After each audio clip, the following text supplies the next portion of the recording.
የሃይማኖት አባቶች ሰላምና ፍቅርን መስበክንና መከተልን ተቀዳሚ ተግባር በማድረግ ግጭት እንዲቆም ልትሰሩ ይገባል ሲሉ የአማራ ክልል ምክትል ርዕሰ መስተዳድር ዶክተር አብዱ ሁሴን አሳሰቡ።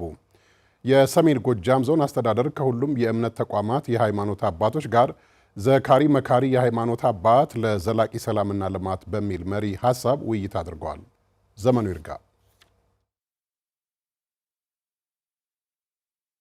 ሰሜን ጎጃም ዞን ከሁሉም የእምነት ተቋማት የተውጣጡ የሃይማኖት አባቶች ዘላቂ ሰላምን ለማስፈን ሚናቸውን በሚወጡበት ጉዳይ ላይ ከክልሉ ከፍተኛ የሥራ ኃላፊዎች ጋር ተወያይተዋል። በውይይቱ የተሳተፉ የሃይማኖት አባቶች ሰላም በመጥፋቱ ብዙ ፈተና ውስጥ ወድቀናል፣ ይህንን ለመመለስ የሃይማኖት አባቶች ኃላፊነት አለብን ብለዋል። ተተኪ ትውልድ እያጣንም ስለሆነ እንደ ክልል በደንብ እኔ ሳንፈራራ ከዚህ በኋላ የቆየነው ጊዜ ይበቃናል፣ ያለፈው ጊዜ በቂያችን ነው፣ ሰላም እናመጣበት መንገድ ቢፈጠር። ብዙ ወንድሞቻችን ከጎናችን አሳጥቶናል፣ ኢኮኖሚያችን ወድሟል። ስለዚህ ትላንትናው ችግር ማን ያመጣው ብለን ስንል ሁላችንም እዚህ ውስጥ ያለነ በተለይም የሃይማኖት አባቶች በተገቢው መንገድ የሃይማኖት እንትኑን መርሃችን ባለማስተማር ወንድሞቻችን ወደ ጫካ ወጥተዋል፣ ፈርሃ እግዚአብሔርን ባለማስተማራችን እና ስለዚህ ትላንትና የነበረውን ሰላም ለማምጣት እድሉ አለን። በእውነት ሁሉም ሃይማኖቶች መሰረታቸው ሰላምን መስበክ በመሆኑ ትውልዱን ማስተማር ላይ የሚናችንን ልንወጣ ይገባል ነው ያሉት ተወያዮቹ።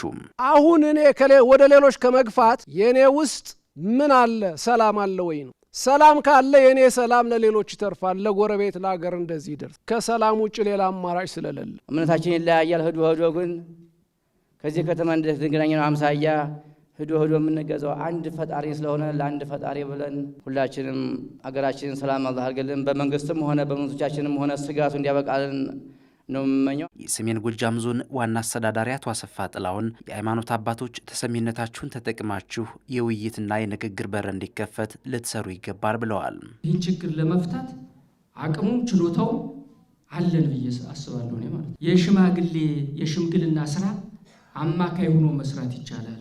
ህዝባችን በከፍተኛ ደረጃ ጉዳት እየደረሰበት ስለሆነ አማካይ ሆኖና የውይይት አጀንዳ እንዲከፈት በር ክፈቱ፣ የተዘጋውን በር ክፈቱት።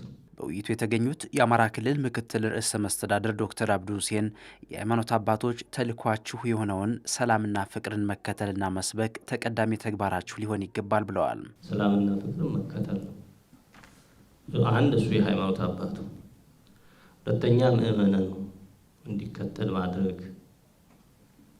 ሶስተኛ ሰላምና ፍቅርን የማይከተል ላለመከተል የሚያደርጉንን ጉዳዮች መፍታት መትጋት ያስፈልጋል። ይሄ ሲሆን ዘላቂ ሰላም ግንባታ የሃይማኖት አባቶች በመምከርም በመዝከርም የሚኖራቸው ሚናና ኃላፊነት ከፍ ስለሚል የሰላም ፈላጊነት አፈላላጊነት ሚናቸው ከፍ ስለሚል መዘጋጀት ያለባቸው ለዛ ነው ማለት ነው።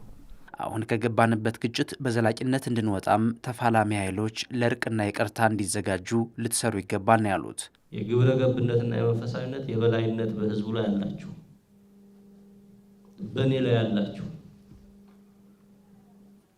ያን ያላችሁን የግብረ ገብነት የስነ ምግባር የመንፈሳዊነት የበላይነት በአግባቡ ተጠቅሞ ህዝብን መግራት ማስተካከል ማስተማር ያስፈልጋል። የእርቅና የማሸማገል ስርዓትን እነሱን መካኒዝሞችን በደንብ ማየት፣